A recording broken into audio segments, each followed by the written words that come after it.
2005, O'Reilly has stated that the social web is represented by a class of websites and applications in which the user's participation drives the value created. Within the social web, social media has come to play a fundamental role. This concept refers to the activities, practices, and behaviors exercised within communities where people meet online to share information, knowledge, and opinions through media that permit interaction and the creation of content without the need for a high level of computer expertise. The process of value creation on the social web has turned into a communication system between the consumer and the company at the same level. The relationship has become horizontal. In other words, consumers are no longer merely passive objects, but active participants that co-create their own products and experiences and are grouped into unique communities.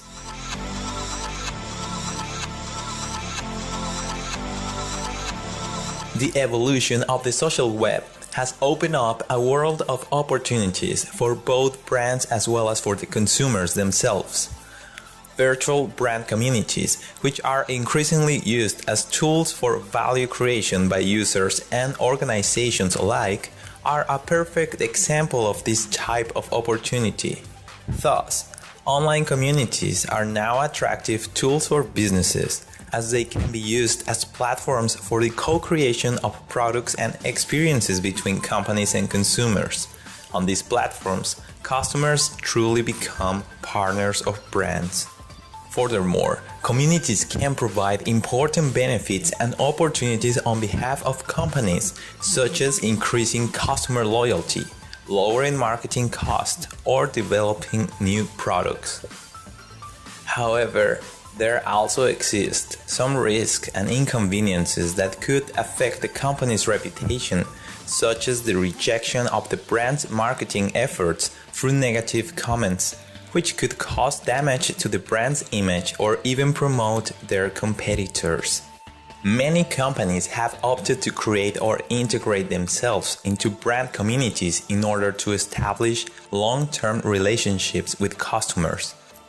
These communities, therefore, are especially pertinent to their online strategies, both in terms of how they interact with customers and how customers interact with one another. The American Marketing Association defines a brand as a name, term, design, symbol, or any other feature that identifies one seller's goods or services as distinct from those of other sellers. The brand is a primary identifying element of a product or company, reflecting its personality and, therefore, its positioning.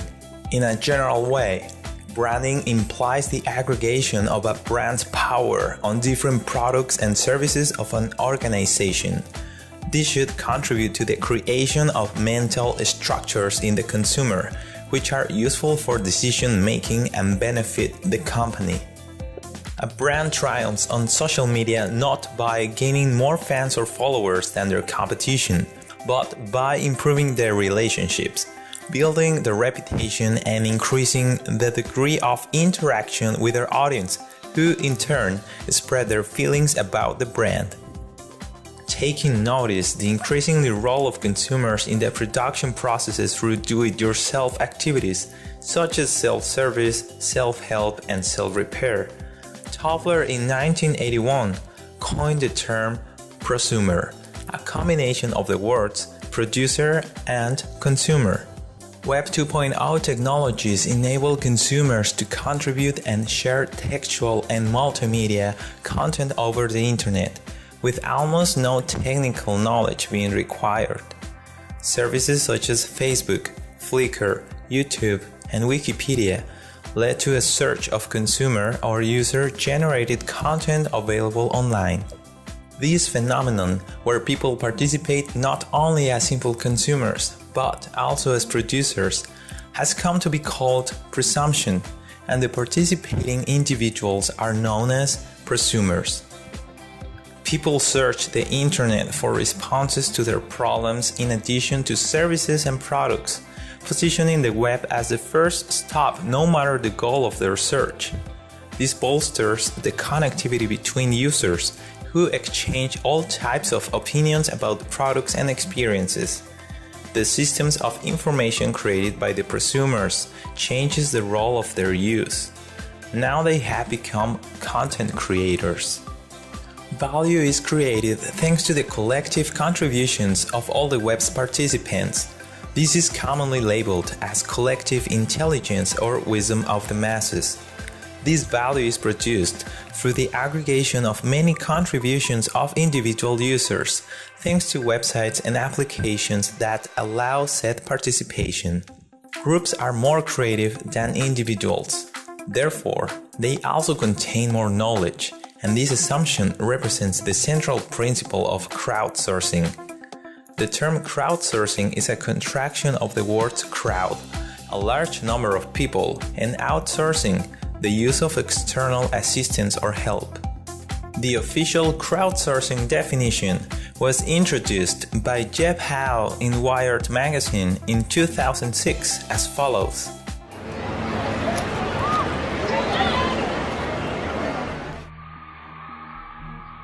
For the entirety of human history, the crowd was dependent on proximity. We had to be together physically in order to create a crowd. Suddenly, with the internet, we were able to create a virtual crowd. And what this allowed is it allowed people to get together through intent, through shared interest. This is new. This is a fundamentally new development in the course of human history, that communities are able to form simply out of shared interest, shared passion for a hobby, a craft, an art. So crowdsourcing is when a company takes a job that was once performed by employees and outsources it in the form of an open call to a large, undefined group of people, generally using the internet. There's a couple crucial terms in there. One is open call and the other is undefined, and they both get the same idea, that the person who you think would be best qualified to perform a job isn't always the best person to do it. And the cocktail party version is very simple. It's crowdsourcing is Wikipedia with everything. Photography is a great example because it's what I think of as the canary in the coal mine. What's happened over recent years in photography is the advent of three separate developments. The first is the digital camera, the cheap, affordable SLR digital camera. The second is photo editing software, which has become easier and easier to use. And the third, of course, is the internet. And so the quality level of stock photos produced by amateurs essentially reached an equilibrium with those created by professionals. What happened was that stock photos were no longer a scarce commodity. They became an abundant commodity. Instead of charging $300 per stock photo, they charged $1. And as you can imagine, the demand for a commodity that had been marked down by 99% was huge. I don't think crowdsourcing eradicates a business, it just changes it dramatically. It forces companies to approach us as potential partners, and that's much more interesting and much more exciting. We do buy things, but we also participate meaningfully in the process by which those products are created. What we see with these successful forms of crowdsourcing is that they came up organically from the people formerly known as customers, from the people formerly known as the audience. The technology is so good that it's become easier for people to become very good. And then finally, the emergence of online communities. I like to think about the online community as kind of the building block of crowdsourcing. It's what the corporation is to the industrial era. It showed that people could come together and self-organize into productive units. What once took managers in a corporate hierarchy can now be done in the context of the community.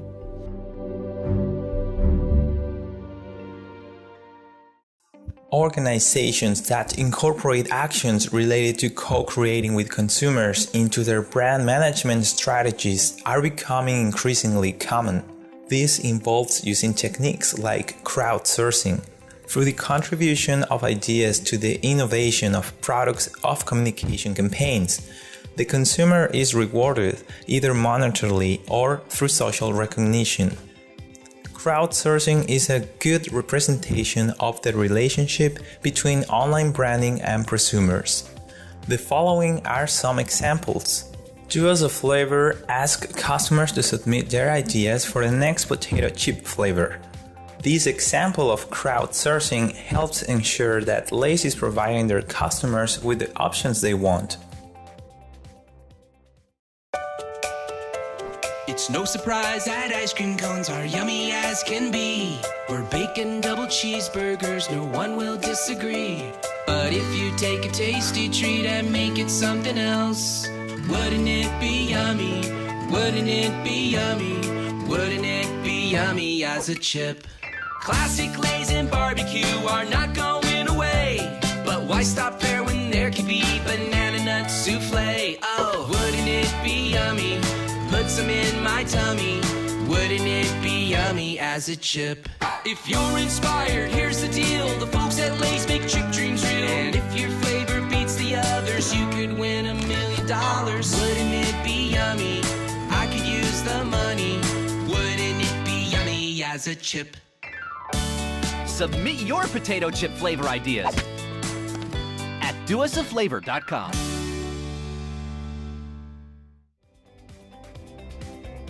Starbucks is a perfect example of a crowdsourcing opportunity that arose from an unlikely place. Baristas started noticing that Starbucks' signature white cups were serving as blank canvases for designers and artists to doodle on. So they got the idea to start a campaign around the simple designs. And in the spring of 2014, the White Cup contest was born.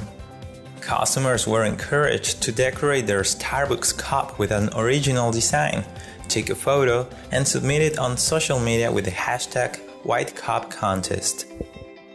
Over the course of a few months, over 4,000 unique submissions were received.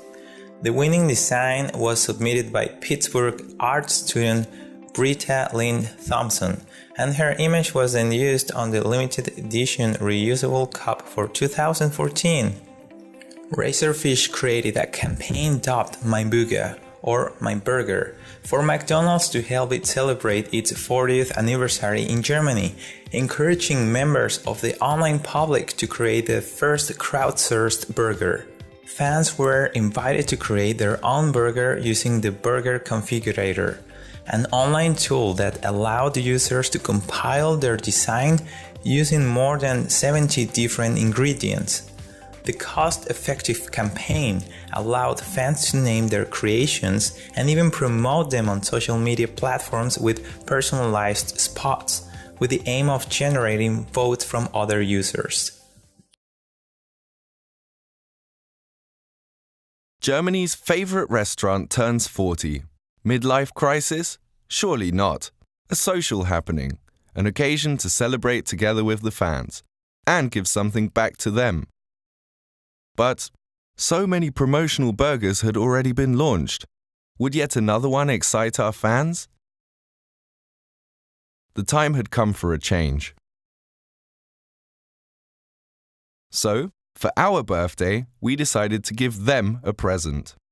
We knew that many dreamt of creating their own individual McDonald's burger, a burger that would appear on the plates of our 2 million daily guests. How could we make that dream come true?